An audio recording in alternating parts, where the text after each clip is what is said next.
Good morning student. जैसा कि हमने पिछली क्लास के पिछले वीडियो में प्रबंध के बारे में बात की थी और प्रबंध के अंतर्गत हमने ये जाना था कि प्रबंध क्या होता है, प्रबंध के अर्थ के बारे में हमने चर्चा की थी। प्रबंध की जो परिभाषाएं विभिन्न विद्वानों द्वारा दी गई थी, Mary Parker Follett, Lawrence Appley, Koontz, Kreitner, F W. Taylor, इन विद्वानों ने जो प्रबंध की परिभाषाएं दी थी उनके ऊपर हमने बात की थी। उसके बाद में हमने ये बात की थी कि प्रबंध का इतिहास क्या है, प्रबंध कब कैसे शुरू हुआ, कब आया, और साथ ही हमने प्रबंध के अंतर्गत कार्य कुशलता, प्रभावपूर्णता, ऐसे शब्दों के ऊपर भी चर्चा की। और अब इस वीडियो में हम उसी क्रम में आगे आते हुए प्रबंध के कार्यों के ऊपर बात करते हैं। प्रबंध के कार्य, फंक्शंस ऑफ मैनेजमेंट। तो प्रबंध के पिछले वीडियो में और पिछले टॉपिक के अंदर जैसे कि मैंने आपको बताया था कि प्रबंध को हम 4 बिंदुओं के माध्यम से आसानी से समझ सकते हैं। पहला उद्देश्य, दूसरा उद्देश्य को प्राप्त करने के लिए किए जाने वाले कार्य, तीसरा कार्यों को व्यवस्थित करना, और चौथा उद्देश्य की कुशलतम और प्रभावपूर्ण प्राप्ति। और इसकी परिभाषा भी आपको दी थी कि किसी उद्देश्य को प्राप्त करने के लिए किए जाने वाले कार्यों को इस प्रकार व्यवस्थित रूप से करना कि उद्देश्य प्रभावपूर्ण कुशलतम तरीके से प्राप्त हो जाए, यही प्रबंध है। तो उद्देश्य की प्राप्ति के लिए किए गए कार्य प्रबंध है। तो उन बिंदुओं के अंतर्गत ही हमने इसके एक महत्वपूर्ण बिंदु यानी कार्य के ऊपर हमने बात की, ठीक है, जिसके माध्यम से हम ये जान सकते हैं कि प्रबंध अपने आप में एक प्रक्रिया है, एक प्रोसेस है। और प्रक्रिया की सबसे बड़ी विशेषता जो है वो ये होती है कि प्रक्रिया कई छोटे छोटे कार्यों का एक व्यवस्थित समूह होता है। प्रबंध भी अपने आप में एक प्रक्रिया है जिसमें कई छोटे छोटे कार्य प्रबंधकों द्वारा व्यवस्थित रूप से किए जाते हैं। इस टॉपिक के अंतर्गत हम ये जानेंगे कि प्रबंध के ये कार्य कौन से हैं जिन्हें व्यवस्थित रूप से प्रबंधकों द्वारा किया जाता है। इसलिए किया जाता है ताकि वो संस्था के अपने उद्देश्यों को प्राप्त कर सके। इन्हीं कार्यों के ऊपर हम चर्चा करेंगे। जैसा कि हम जानते हैं कि प्रबंध एक विस्तृत शब्द है जिसका सभी जगह इसको प्रयुक्त किया जाता है, सभी जगह इसको लागू किया जाता है। तो ऐसी स्थिति में सभी देशों के विद्वान, विचारक और जो इसमें जो स्कॉलर है प्रबंधक के, वो उनके द्वारा प्रबंध के संबंध में अलग अलग विचारधारा रखी गई है, अलग अलग इसकी परिभाषाएं रखी गई है। तो सभी विद्वानों ने प्रबंध के अलग अलग कार्य भी बताए हैं। तो जैसे उदाहरण के तौर पे रॉल्फ डेविस जो प्रबंधक के क्षेत्र में एक महान विद्वान थे, उन्होंने प्रबंध के 3 कार्य मतलब नियोजन, संगठन और नियंत्रण, ये 3 कार्य उन्होंने बताए थे। इसी प्रकार से एफ.डब्ल्यू. जैसे कि हेनरी फ्योल जो कि प्रबंध के जिन्होंने सामान्य प्रबंध के 14 सिद्धांत प्रतिपादित किए, उन्होंने भी प्रबंध के 5 कार्य बताए हैं: नियोजन, संगठन, समन्वय, निर्देशन और नियंत्रण। हैरोल्ड कुंटज, उनके द्वारा भी प्रबंध के 4 कार्य बताए गए थे। इसके अलावा कुंटज और डोनेल, उन्होंने भी प्रबंध के 4 कार्य बताए: नियोजन, संगठन, निर्देशन और नियंत्रण। इसी प्रकार से लूथर गुलिक, उन्होंने पोस्ट कॉर्ड की संकल्पना दी थी, जिसके अंतर्गत उन्होंने प्रबंध के 7 कार्य बताए। इस तरह से सभी विद्वानों के द्वारा अपने स्तर के अनुरूप प्रबंध के अलग अलग कार्य बताए गए हैं। लेकिन हम यहाँ पे उन सामान्य कार्यों के ऊपर बात करेंगे जो सभी संगठनों में किए जाते हैं। इन कार्यों को हम मुख्य रूप से 2 भागों में बांट सकते हैं।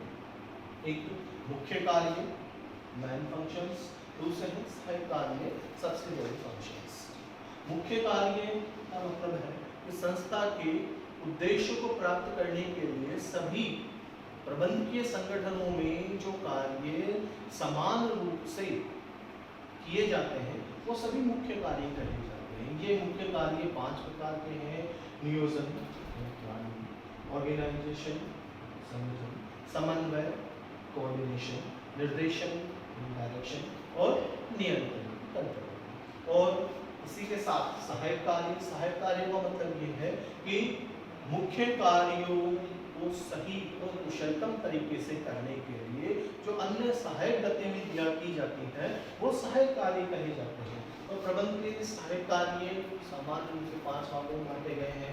निर्णय, डिसीजन मेकिंग, नियुक्तिकरण, स्टाफिंग, अभिप्रेरणा, मोटिवेशन, नेतृत्व, लीडरशिप और संप्रेषण, कम्युनिकेशन। इसके बारे में जानेंगे। एक चीज इसमें आप और इस बात का ध्यान रखिएगा कि प्रबंध के ये जो 5 कार्य हैं ये हेनरी फेयोल की विचारधारा पर आधारित है। जैसे कि हमने पहले भी बात की है कि हेनरी फेयोल ने प्रबंध के 5 कार्य बताए हैं: नियोजन, संगठन, समन्वय, निर्देशन, नियंत्रण। तो यहाँ पे हम जिन 5 मुख्य कार्यों की बात कर रहे हैं वो 5 मुख्य कार्य हेनरी फेयोल द्वारा बताए गए कार्य। हेनरी फेयोल ने समन्वय को प्रबंध का कार्य कहा। इस बात पर ध्यान रखिएगा कि समन्वय को प्रबंध का कार्य हेनरी फेयोल ने कहा।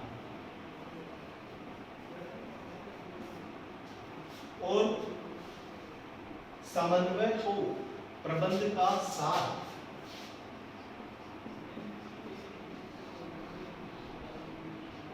कुंटच और डोनेल द्वारा कहा।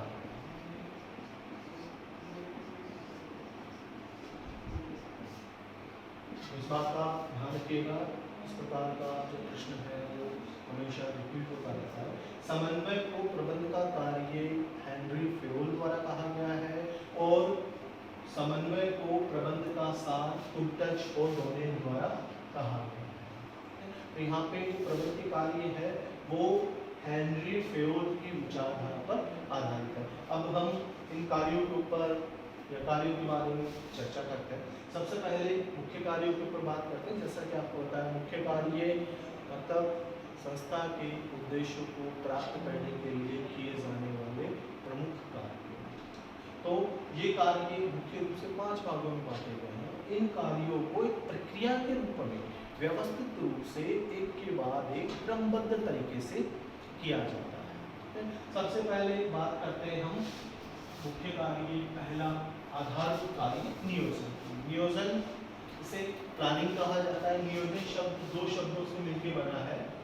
पहला नि और योजना। नि का मतलब होता है भविष्य की, योजन का मतलब योजना बनाना, यानी भविष्य की योजना बनाना नियोजन। अंग्रेजी में इसको और ज़्यादा अच्छे से शब्द को हम समझ सकते हैं। प्लानिंग मतलब आगे हम क्या करना चाहते हैं, क्या करेंगे, कौन करेगा वो कार्य, किसके द्वारा किया जाएगा, कब किया जाएगा। जब उस बात को, उन सारी बातों को हम आज वर्तमान में ही निर्धारित कर लेते हैं, सुनिश्चित कर लेते हैं, तो उसे नियोजन कहा जाता है। नियोजन की कुंटच और डोनेल ने बहुत ही सरल और सारगर्भित परिभाषा दी है कि नियोजन से तात्पर्य आप क्या करेंगे, कब करेंगे, कैसे करेंगे, किसके द्वारा करेंगे और क्यों करेंगे, ये जानना ही नियोजन है। तो नियोजन का मतलब है कि संस्था के द्वारा भविष्य में किए जाने वाले कार्यों को वर्तमान में ही निर्धारित कर लेना, ये नियोजन कहा जाता है। नियोजन सभी प्रबंधकीय कार्यों का आधारभूत कार्य है, अर्थात आगे के जो सभी कार्य हैं वो नियोजन के आधार पर किए जाते हैं, क्योंकि नियोजन होने के बाद में ही संगठन, समन्वय, निर्देशन, नियंत्रण के कार्य संचालित किए जाते हैं। तो नियोजन सभी प्रबंधकीय कार्यों का आधारभूत कार्य है। नियोजन एक ऐसा कार्य है जो पूर्वानुमान पर आधारित है, क्योंकि प्रबंधक जब नियोजन करता है, प्लानिंग करता है, तो वो भविष्य की जो गतिविधियां हैं, भविष्य में होने वाली जो घटनाएं हैं, उन घटनाओं का पूर्वानुमान लगाता है। तो इसलिए नियोजन को पूर्वानुमान की प्रक्रिया भी कहा जाता है और इसे भविष्य में झांकने की प्रक्रिया भी कहा जाता है। ये नियोजन की विशेषताओं में भी आती है कि ये भविष्य में झांकने की प्रक्रिया है, क्योंकि प्रबंधक जब नियोजन करता है तो वो भविष्य का अनुमान लगाता है, भविष्य की गतिविधियों को सोचता है, दूरदर्शिता के द्वारा विचार करता है और उसके पश्चात वो ये सुनिश्चित करता है कि भविष्य में जो घटनाएं होगी उसके अनुरूप हमें क्या काम, किस प्रकार से, कैसे और कब करना है। तो नियोजन भविष्य में झांकने की प्रक्रिया प्रक्रिया है, ये पूर्वानुमान लगाने की प्रक्रिया है, और जैसा कि इसमें सोचा विचार किया जाता है तो ये एक मानसिक अभ्यास होता है, मेंटल प्रिपरेशन होती है। इसी वजह से जो उच्च बौद्धिक क्षमता वाले व्यक्ति हैं उनके द्वारा नियोजन किया जाता है। नियोजन का कार्य वैसे तो प्रबंध के सभी स्तरों पर किया जाता है, लेकिन प्रबंध के उच्चतम स्तर पे नियोजन का कार्य मुख्य रूप से किया जाता है। अधिकतर एग्जाम्स में इसमें जो स्टूडेंट है वो कंफ्यूज होता है, कई बार इस प्रकार का प्रश्न पूछ लिया जाता है कि नियोजन कहाँ किया जाता है। तो नियोजन सामान्य रूप से सभी स्तरों पे होता है, लेकिन उच्चतम स्तर पे मुख्य कार्य नियोजन ही किया जाता है। तो नियोजन यानी भविष्य की गतिविधियों का पूर्वानुमान लगाना, भविष्य की प्लानिंग करना, क्या करना, क्या सोचना, ये नियोजन है। ठीक है, और नियोजन का जैसे प्रबंध का केंद्र बिंदु या प्रबंध के कार्यों का केंद्र बिंदु आधार नियोजन है, वैसे ही नियोजन भी अपने आप में एक प्रक्रिया है जिसमें कई कार्य किए जाते हैं और उन कार्यों का आधार होता है उद्देश्य। यानी जब हम नियोजन करते हैं तो सबसे पहले उद्देश्य का निर्धारण करते हैं। उद्देश्य नियोजन का केंद्र बिंदु है, उद्देश्य नियोजन का आधार है। उद्देश्य को ध्यान में रखते ही नियोजन का कार्य किया जाता है। तो इस तरह से उद्देश्य नियोजन का केंद्र बिंदु है, इसे ध्यान में रखते हुए नियोजन के अंतर्गत सभी कार्यों को क्रियान्वित किया जाता है। जैसे उदाहरण के तौर पे मान लीजिए कि किसी कंपनी का उद्देश्य है कि उसे वर्ष के अंत में 5% लाभ में वृद्धि करेंगे, कुल वृद्धि 5% होनी चाहिए।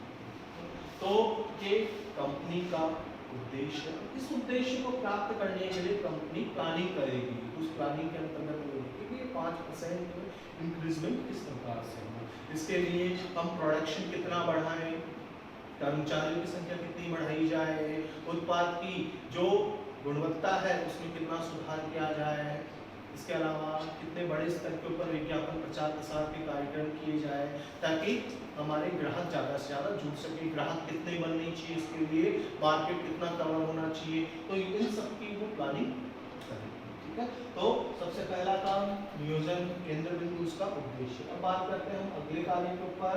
अगला कार्य है संगठन, ऑर्गेनाइजेशन। ठीक है, संगठन का मतलब होता है संगठित करना, एकत्रित करना, एकजुट करना, मिलाना। और संगठन नियोजन के बाद में किया जाने वाला काम है कि जब सभी कार्यों की योजनाएं तैयार कर ली जाती है, यूं कह सकते हैं जब उद्देश्य को प्राप्त करने के लिए किए जाने वाले कार्यों को सुनिश्चित कर लिया जाता है, निर्धारित कर लिया जाता है, तो फिर ये सुनिश्चित किया जाता है कि इन कार्यों को किसके द्वारा और किस प्रकार से किया जाएगा। तो इसके अंतर्गत जो कार्य किया जाता है वो ये है कि उद्देश्य की प्राप्ति के लिए जो कार्य किए जा रहे हैं उन कार्यों को सबसे पहले निर्धारित किया जाता है, क्योंकि नियोजन में होगा। उसके बाद में उन कार्यों को वर्गीकृत कर दिया जाता है, बांट दिया जाता है, छोटे छोटे भागों में बांट दिया जाता है, क्योंकि हम जानते हैं कि सभी कार्य एक व्यक्ति अकेला नहीं कर सकता, तो सारे कार्य छोटे छोटे भागों में बांट दिए जाते हैं।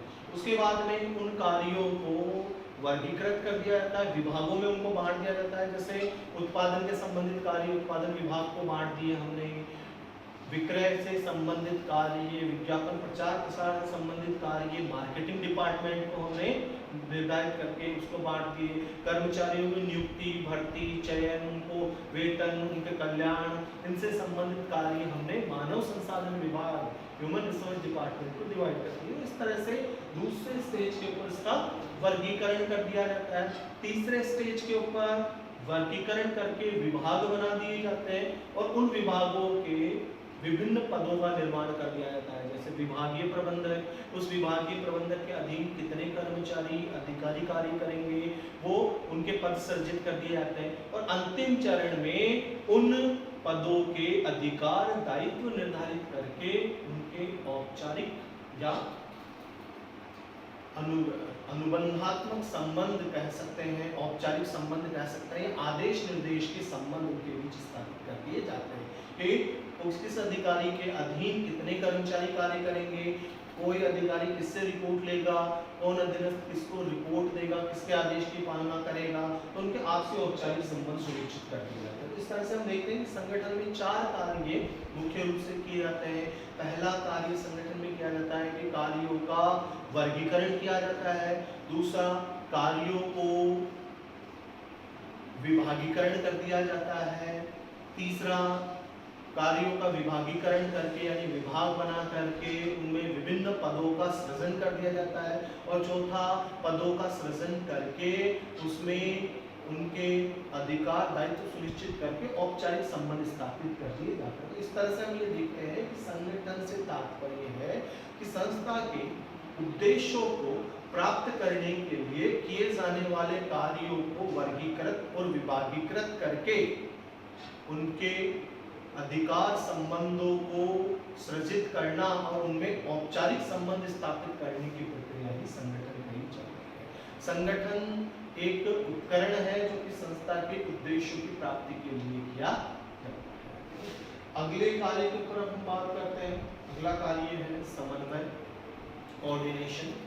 कोऑर्डिनेशन, हेनरी फ्योल ने समन्वय को प्रबंध का एक अलग से कार्य कहा है, कुर्टज ने इसको सार कहा है। समन्वय का मतलब होता है तालमेल बनाना, तालमेल या एकरूपता स्थापित करना। तो समन्वय का मतलब ये होता है कि किसी उद्देश्य को प्राप्त करने के लिए जो कार्य किए जा रहे हैं उन कार्यों को इस तरह से एकजुट या एकीकृत करना या उन्हें एक सूत्र में पिरोना कि उस उद्देश्य की प्राप्ति में वो कार्य अपना अधिकतम योगदान प्रदान करें। तो समन्वय तालमेल या कार्यों को एकजुट या एकीकृत करने का नाम है। बिना तालमेल या बिना एकरूपता के जो भी प्रयास किए जा रहे हैं वो सारे प्रयास निष्फल हो जाते हैं, वो सारे प्रयास बेकार हो जाते हैं। इसलिए समन्वय की आवश्यकता सभी प्रबंधकीय कार्यों में होती है। और इसी वजह से कुंतल और डोरेन ने समन्वय को प्रबंध का कार्य न कह के सार कहा है। उन्होंने कहा है कि ये सार है क्योंकि प्रबंधकीय कार्यों की जो सफलता है वो प्रभावी समन्वय पर ही निर्भर करती है। समन्वय में जितनी प्रभावशीलता होगी, कार्यों में जितनी एकरूपता तालमेल होगा, उतना ही उद्देश्यों की प्राप्ति में वो कार्य अपना अधिकतम योगदान दे पाएंगे। तो इसलिए समन्वय प्रबंध का सार कहा जाता है, पर यहाँ पे से कार्य के रूप में। अगले कार्य की बात करते हैं अपन निर्देशन, डायरेक्शन की। डायरेक्शन का मतलब क्या होता है? डायरेक्शन, निर्देशन अर्थात जानकारी देना, सूचना देना। जैसा कि हम फिल्म्स वगैरह देखते हैं, मूवी देखते हैं, तो मूवी के अंदर नाम आता है प्रोड्यूसर, डायरेक्टर। डायरेक्टर का मतलब जो उस फिल्म में काम करने वाले पात्रों को दिशा निर्देश दे करके उनसे उनकी भूमिकाओं का निर्वहन करवा रहा है। वो उन्हें बताता है कि उनका कार्य क्या है, उनकी भूमिका क्या है, उन्हें क्या डायलॉग बोलना है, क्या कहना है, क्या करना है, और वो उन्हें वो कार्य वैसे करवाते हुए उस फिल्म को पूरा करवाता है। तो यहाँ पे भी निर्देशन का यही मतलब है। निर्देशन का मतलब होता है दिशा निर्देश प्रदान करना, अर्थात किसी उद्देश्य को प्राप्त करने के लिए किए जाने वाले कार्यों के संबंधित जानकारियां जब कोई प्रबंधक या अधिकारी अपने अधीनस्थों को देता है, बताता है कि आपको क्या काम किस प्रकार से करना है, और वो जानकारी दे करके उन्हें मोटिवेट करके, उन्हें कम्युनिकेशन स्थापित करके और उनका इंस्पेक्शन, निगरानी करके वो उनसे उन कार्यों को पूरा करवाता है, उन्हें परिणामों में परिवर्तित करता है, तो उसे निर्देशन कहा जाता है। तो इस तरह से हम ये देखते हैं कि निर्देशन भी एक प्रक्रिया है जो कार्यों की जानकारी देने या दिशा निर्देश देने से शुरू होती है और संप्रेषण, अभिप्रेरणा, जांच और निरीक्षण के माध्यम से उद्देश्य या कार्यों को, लक्ष्यों को, परिणामों में पहुंचाने तक चलती रहती है। तो इस प्रकार से निर्देशन कार्यों का प्रारंभ है। ध्यान रखिएगा, निर्देशन से पूर्व किए गए कार्य सभी कार्यों का पूर्वाभ्यास है, क्योंकि कार्य तब तक शुरू नहीं होते हैं जब तक निर्देशन नहीं किया जाता। ये ठीक उसी प्रकार से है जैसे हमने एक बहुत अच्छी गाड़ी ली, गाड़ी खरीद भी ली, और अगर हमें गंतव्य स्थल तक पहुंचना है तो उस गाड़ी को हमें स्टार्ट करना होगा, हमें चाबी लगा कर उसको एक्सीलरेट करना होगा, तभी हम उस गंतव्य स्थल तक पहुंच सकेंगे। निर्देशन बिल्कुल उसी एक्सीलरेटर की तरह है, उसी चाबी की तरह है जो कि संस्था के कार्यों, संसाधनों, कर्मचारियों को शुरुआत कर देता है, उन्हें एक प्रकार से जागृत कर देता है लक्ष्य पर पहुंचने के लिए। अब अंतिम कार्य, मुख्य कार्य की बात करते हैं। ये कार्य है नियंत्रण, कंट्रोलिंग। नाम के शाब्दिक अर्थ में आप समझ जाइए, कंट्रोल का शाब्दिक अर्थ होता है रोकना, प्रतिबंधित करना, बाधा पहुंचाना, और ये यहाँ पे नियंत्रण का शाब्दिक अर्थ है। परंतु यहाँ पे नियंत्रण का मतलब होता है मूल्यांकन करना, जांच करना, इवैल्यूएशन करना। और नियंत्रण का मतलब क्या है यहाँ पे कि उद्देश्यों को प्राप्त करने के लिए जो कार्य किए जा रहे हैं उन कार्यों की लक्ष्यों से तुलना करना और परिणामों को ज्ञात करना। इसको हम इस प्रकार समझ सकते हैं कि नियोजन में मान लीजिए हमने 5% लाभ वृद्धि का लक्ष्य निर्धारित किया, उसके अनुरूप हमने संस्था का ढांचा तय किया, विभागों का निर्माण किया इस संगठन के अंतर्गत, और सभी कर्मचारियों अधिकारियों के लक्ष्य हमने तय किए, उनको उनके कार्य सौंपे, सभी के बीच में तालमेल और एकरूपता स्थापित की गई है, और सभी विभागीय प्रबंधकों द्वारा, उच्च अधिकारियों द्वारा अपने अधीनस्थों को दिशा निर्देश देकर उनसे वर्ष पर्यंत कार्य करवाया गया।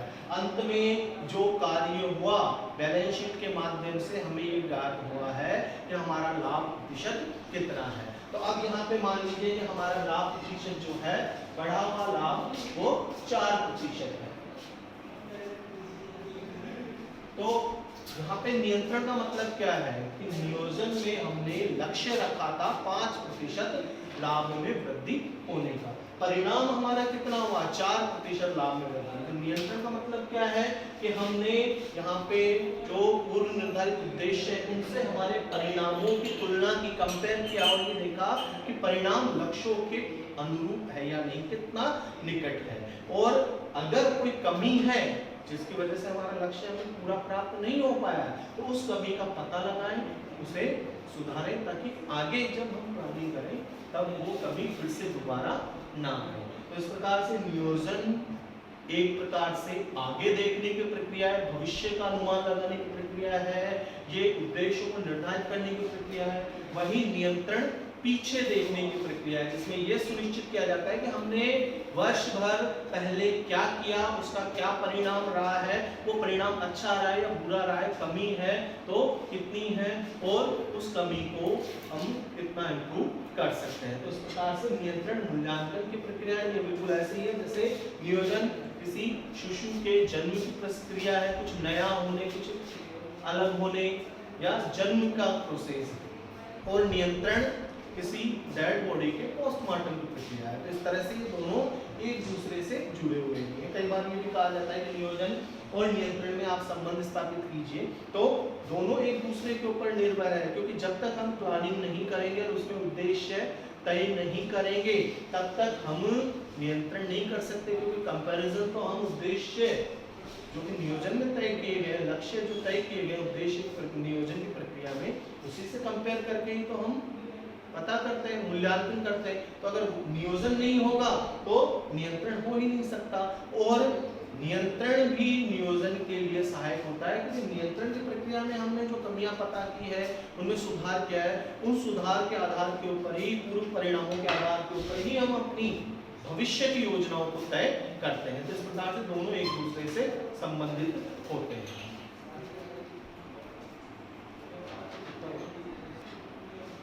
ठीक है, तो इस तरह से हमने यहाँ पे प्रबंध के 5 महत्वपूर्ण कार्यों के बारे में जाना। अगले वीडियो में, अगली क्लास के अंदर हम ये जानेंगे कि प्रबंध के जो सारे कार्य हैं ये क्या होते हैं, निर्णय, नियुक्तिकरण, अभिप्रेरणा, इसके बारे में अगले वीडियो के अंदर हम जानेंगे।